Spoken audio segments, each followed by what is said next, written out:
यह कहानी 3 दोस्तों की है जिनका नाम विक्रम, सुनील और जॉन होता है, जो बम्बई शहर में नौकरी करने के लिए आते हैं। तीनों बचपन के दोस्त कुछ कर दिखाने का सपना लिए इस भीड़ भाड़ वाली जगह में अपना मुकाम पाने के लिए दर दर भटकते हैं।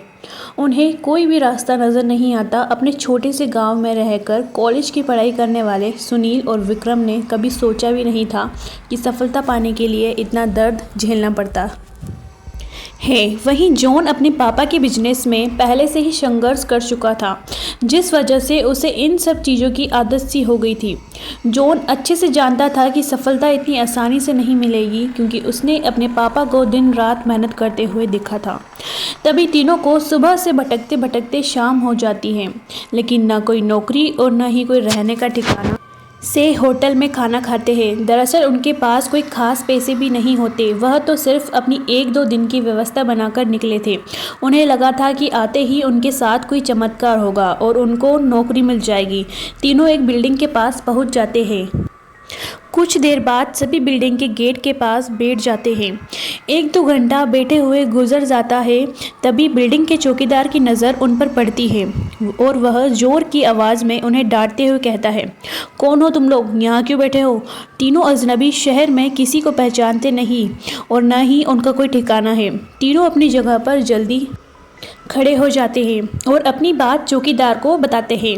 चौकीदार को तीनों की हालत देखकर उन पर तरस आता है। उसे एहसास होता है कि कुछ साल पहले ऐसे ही वह काम मांगने आया था। तब किसी ने उसे सहारा दिया था और आज कम से कम वह इतने बड़े शहर में छोटे से काम के साथ जीवन यापन कर पा रहा है। जॉन उन तीनों में थोड़ा समझदार होता है। वह चौकीदार से कहीं रहने के जुगाड़ की बात कहता है, क्योंकि उसे पता है कि अभी उनकी हालत किराया देने की नहीं है, तो उन्हें कोई किराए से कमरा क्यों देगा।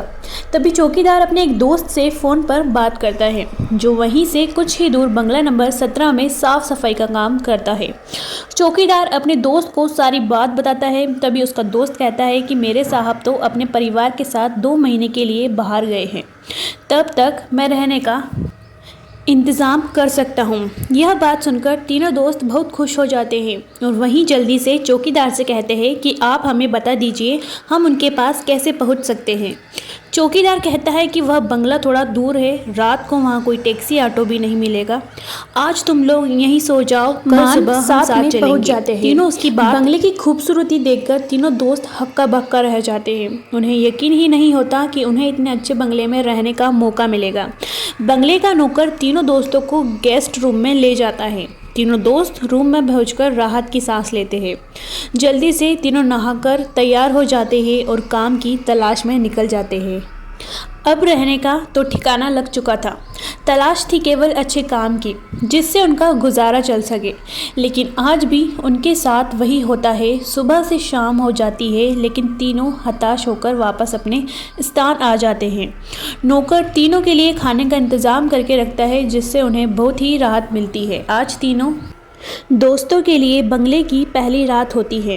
रात को 12 बजते ही अचानक विक्रम की नींद खुल जाती है और वह अपने आप को बंगले के तहखाने में पाता है, जहां पुराना सामान इकट्ठा करके रखा हुआ था। उसे समझ में नहीं आता कि वह यहां कैसे पहुंचा। तभी वह घबराहट में अपने दोस्तों को आवाज़ लगाता है, लेकिन किसी को कुछ सुनाई नहीं देता। तभी उसके कानों में सब कुछ सुनाई देना बंद हो जाता है और सिर्फ एक औरत के रोने की आवाज़ आती है। विक्रम चिल्लाकर पूछता है, कहाँ हो तुम, क्यों रो रही हो? अगले ही पल विक्रम अपने बिस्तर में होता है। वह डर के कारण पसीना से लथपथ हो जाता है। वह अपने दोस्तों को जगाता है। सुनील और जॉन दोनों उसकी बात का मजाक उड़ाते हैं और कहते हैं, तुमने कोई सपना देखा होगा, इस बंगले में तो हमारे अलावा कोई भी नहीं है। और विक्रम भी अपने दोस्तों की बात मानकर यकीन करके इस घटना का बुरा सपना समझकर नज़रअंदाज करके सो जाता है। सुबह उठते ही तीनों दोस्त फिर से तैयार होकर काम ढूंढने निकल पड़ते हैं। लेकिन जैसे ही वह बंगले के गेट से बाहर निकलते हैं, अचानक कोई औरत आकर विक्रम को चिट्ठी देती है जिसमें लिखा होता है तुम इस पते पर जाओ तो काम मिल जाएगा। और औरत अचानक से भागते हुए उनकी नज़रों से ओझल हो जाती है। तीनों दोस्त की सोच में पड़ जाते हैं कि हमें काम की ज़रूरत है, यह इस औरत को कैसे पता। लेकिन तीनों को काम की बहुत ज़रूरत होती है। उन्हें लगता है कि भगवान ने उनकी मदद करने के लिए किसी को भेजा होगा और तीनों उसी दिशा में आगे निकल जाते हैं जहाँ का पता उस कागज़ में लिखा होता है। यहाँ पहुँचते ही उन्हें एक बहुत ही बड़ी बिल्डिंग दिखाई देती है। दरअसल यह बहुत बड़ी कंपनी होती है और तीनों कंपनी के गेट पर पहुँचते हैं और वहाँ के सिक्योरिटी गार्ड को चिट्ठी दिखाते हैं। सिक्योरिटी गार्ड चिट्ठी नियुक्त विभाग के पास भेज देता है और जैसे ही प्रबंधक को वह चिट्ठी मिलती है तो उसमें उसके मालिक का हस्ताक्षर होता है। वह उस तीनों से पूछता है आप हमारे मालिक को कैसे जानते हैं। तभी विक्रम जवाब देते हुए कहता है मैं तुम्हारे बॉस का दोस्त हूँ। अब प्रबंधक के पास इनको काम देने का अलावा कोई विकल्प नहीं होता है। इस कंपनी के मालिक का हस्ताक्षर जो उस चिट्ठी पर मौजूद था। कंपनी के मालिक 7 दिनों की ट्रिप पर विदेशी कंपनियों के दौरे पे थे और उस बीच उनसे कोई संपर्क नहीं था।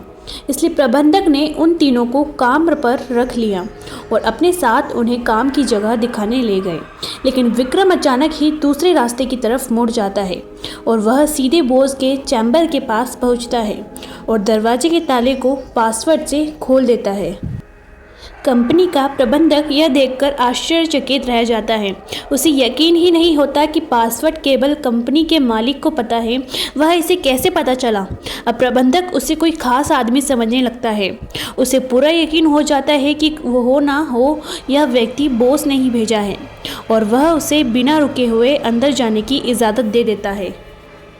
जॉन और सुनील यह सब देखकर समझ नहीं पाते कि विक्रम को यह सब कैसे पता। तभी अचानक विक्रम सभी को बॉस के चैम्बर से बाहर जाने को कहता है और चैम्बर का दरवाज़ा बंद कर देता है। कुछ ही घंटों के बाद प्रबंधक को बॉस का फ़ोन आता है और बॉस प्रबंधक से पूछता है कि मेरे कंप्यूटर को किसी ने इस्तेमाल किया था। तभी प्रबंधक सारी बात बता देता है। बॉस गुस्से में मैनेजर को बोलता है जल्दी से जाओ और उसे रोको नहीं तो मैं बर्बाद हो जाऊंगा। और जैसे ही प्रबंधक चैम्बर का दरवाज़ा खोलता है तो वह देखता है कि विक्रम बेहोश पड़ा है। प्रबंधक अपने सुरक्षाकर्मियों से उसे उठाने को कहता है और कुर्सी पर वापस बैठाता है। तभी विक्रम को होश आता है। प्रबंधक गुस्से में विक्रम को बोलता है तुमने क्या किया, मेरे बॉस बहुत नाराज़ है। लेकिन विक्रम को कुछ याद नहीं कि वह अपने बंगले के गेट से यहाँ तक कैसे आया है। दरअसल वह बंगला पहले उसी बॉस का होता है और बॉस ने बंगले को अपने ऑफिस की एक लड़की के लिए खरीदा था और कभी कभी साथ रहता था जो कि उसके कंपनी में काम करती थी। बॉस पहले से ही शादीशुदा था और यह बात अच्छे से जानता था कि एक ना एक दिन वह लड़की उसके लिए खतरा बन सकती है। इसलिए वह उसकी निजी अश्लील वीडियो रिकॉर्ड कर लेता था। और जब एक दिन लड़की को यह बात पता चलती है तो दोनों में खींचातानी करते हुए लड़की के सर में चोट लग जाती है और वह दम तोड़ देती है। बॉस बंगले के गार्डन में ही लड़की को दफना देता है और लड़की की मौत के साथ ही उसका राज दफन हो जाता है। लेकिन जब उस बंगले में तीनों दोस्त हमें आते हैं तो विक्रम गार्डन में घूमते घूमते उस जगह पर अपना पैर रख देता है जहां उस लड़की को दफनाया गया था, जिस वजह से उस लड़की का सीधा संपर्क विक्रम से बन जाता है। वह विक्रम के अंदर प्रवेश कर जाती है और उसे काबू में करके अपना बदला लेने के लिए ऑफिस प्रवेश करती है और बॉस की काली करतूत को इंटरनेट पे वायरल कर देती है। बॉस को विदेश से ही गिरफ्तार कर लिया जाता है। उसका काला चिट्ठा सबके सामने खुल जाता है और वह बेनकाब हो जाता है। उस लड़की ने मरने के बाद भी अपना बदला ले लिया था। अब शायद उसकी आत्मा को शांति मिल जाएगी। तीनों दोस्त उस बंगले को बुरा सपना समझकर भूल जाते हैं और इस दर्दनाक भूतिया कहानी का अंत हो जाता है। अगर आपको ये स्टोरी पसंद आई है तो हमारे चैनल को लाइक शेयर सब्सक्राइब करना ना भूलिए। मिलते हैं ऐसी ही एक सच्ची घटना में।